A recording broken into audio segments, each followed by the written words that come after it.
Senhor Presidente, senhores membros do Governo, senhoras e senhores deputados, em democracia o final de um mandato coincide normalmente com uma fase de inaugurações.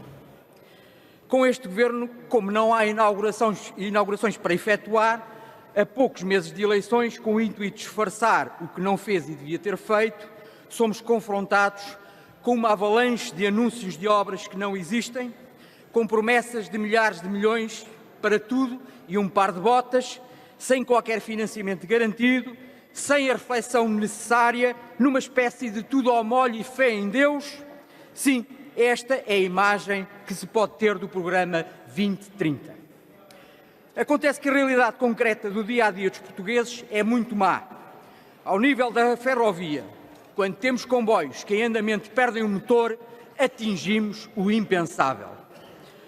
Propomos este debate de atualidade porque não vemos, nem ninguém vê espelhado, neste mesmo plano, o desenvolvimento e a modernização da ferrovia, nomeadamente sob a forma de bitola europeia. Em toda a Europa, os corredores ferroviários internacionais obedecem às mesmas medidas padrão, que proporcionam a mobilidade e a interoperabilidade, tornando os países mais acessíveis.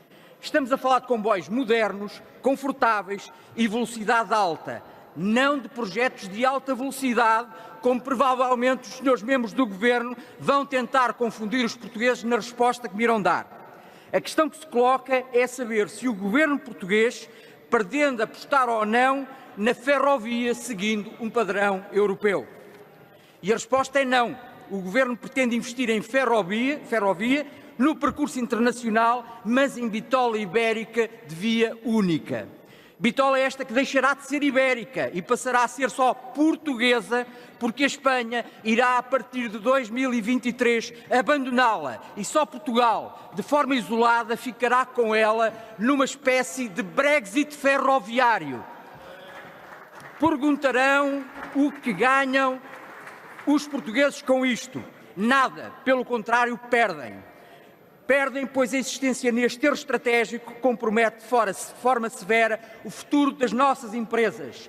Perdem as exportações, perde a produtividade e competitividade da nossa economia, para não falar ainda da perda das vantagens ambientais ao retirar milhares de caminhões das estradas. Perdem também vantagens ao nível da redução dos custos de transporte de bens.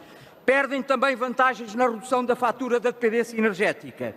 Perde ainda de forma inacreditável o acesso a fundos comunitários que podem ir até 85% a fundo perdido.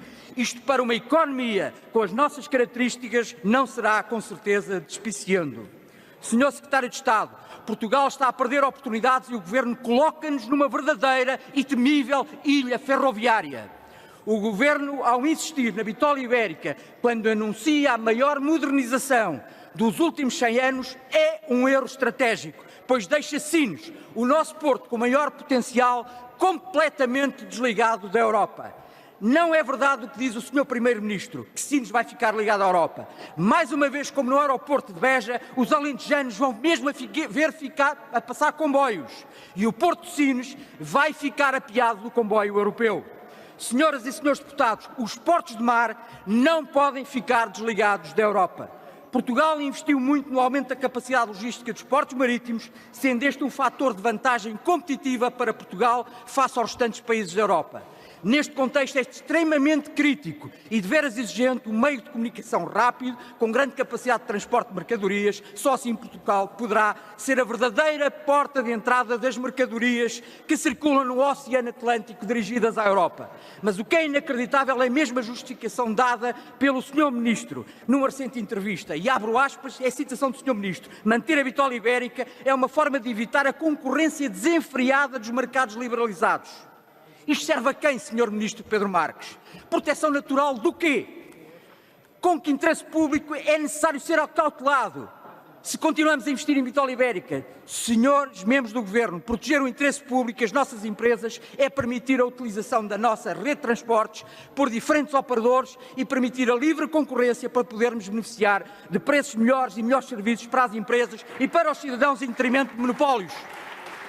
Senhoras e senhores deputados, A Espanha já percebeu a vantagem que tem em manter os portos portugueses isolados do resto da Europa. Por esse motivo está a apostar numa transformação significativa dos seus transportes ferroviários em bitola europeia. O Governo insiste em dizer que a Espanha não está a fazer nada em bitola europeia. É completamente falso. Os corredores estão a avançar em Espanha, não estão a avançar para Portugal. E por que será? É perfeitamente natural que a Espanha faça avançar os seus projetos de bitola europeia internamente e não avance para Portugal, pois quantos mais afastados estiverem os nossos portos do centro da Europa, melhor para as empresas, melhor para a economia espanhola. Vamos ser condicionados em matéria de transportes por Espanha. Vamos ficar totalmente dependentes das plataformas logísticas que estão a ser construídas próximo das nossas fronteiras, como Vigo, Salamanca e Badajoz. E o Sr. Ministro, que está em campanha, não veio a este Parlamento, continua alegremente a dizer que vai fazer o maior investimento do século. Há uns meses atrás, eu aconselhei o Sr. Ministro das Infraestruturas neste Parlamento a parar, escutar e olhar.